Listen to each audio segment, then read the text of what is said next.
અંકલેશ્વર પાલિકા ward number 4 માં આવેલ ઓએનજીસી બ્રિજ નીચે ડ્રેનેજ કનેક્શન ન હોવા છતાં ડ્રેનેજ લાઇન ચેમ્બર ઉભરાઈ રહ્યા છે. 11 મહિનાથી વારંવાર રજૂઆત છતાં કોઈ નિરાકરણ નહીં. જુબી કોમ્પ્લેક્સ આગળ ડ્રેનેજ લાઇનનું કોઈ કનેક્શન આપ્યું ન હોવા છતાં ચેમ્બર અહીં જોવા મળી રહી છે.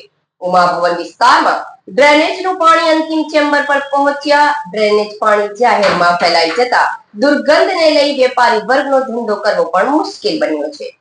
પાલિકા પ્રમુખના વોર્ડમાં 11 મહિનાથી ચાલી આવતી સમસ્યા સામે લોકોમાં રોષ જોવા મળી રહ્યો છે. અંકલેશ્વર પાલિકામાં સત્તા અને વિપક્ષ બંનેના બે સભ્યો ધરાવતા વોર્ડ 4માં લોકો સમસ્યા પ્રત્યે સત્તા અને વિપક્ષ બંને આંખ આડા કાન કરી રહ્યા હોવાનું સામે આવી રહ્યું છે.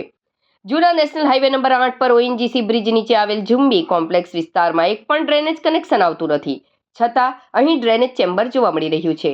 અંતિમ ચેમ્બર હોવા સાથે અહીં ઉમા ભવન વિસ્તાર સહિત વિસ્તારનું ડ્રેનેજનું દૂષિત પાણી ચેમ્બરમાં છલકાઈ ઉઠે છે અને રોડ પર લોકોની દુકાન આગળ ડ્રેનેજના પાણી ભરાઈ જાય છે, જેને લઈ ધંધા રોજગાર પર અસર થઈ રહી છે. આ અંગે સ્થાનિક દ્વારા 11 મહિનાથી લેખિત મૌખિક ફરિયાદ અપાઈ છે. તો જેટલી પણ વાર ચેમ્બર ઉભરાઈ છે એટલી વાર વિડીયો ફોટો મોકલવા છતાં આ દિન સુધી નિરાકરણ આવ્યું નથી. વારંવાર રજૂઆતથી કંટાળેલા લોકોમાં ભારે રોષ જોવા મળી રહ્યો છે.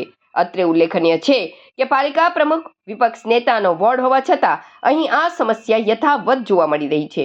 ત્યારે અહીં અંતિમ ચેમ્બર હોવાથી સમસ્યા ઘેરી બની રહી છે.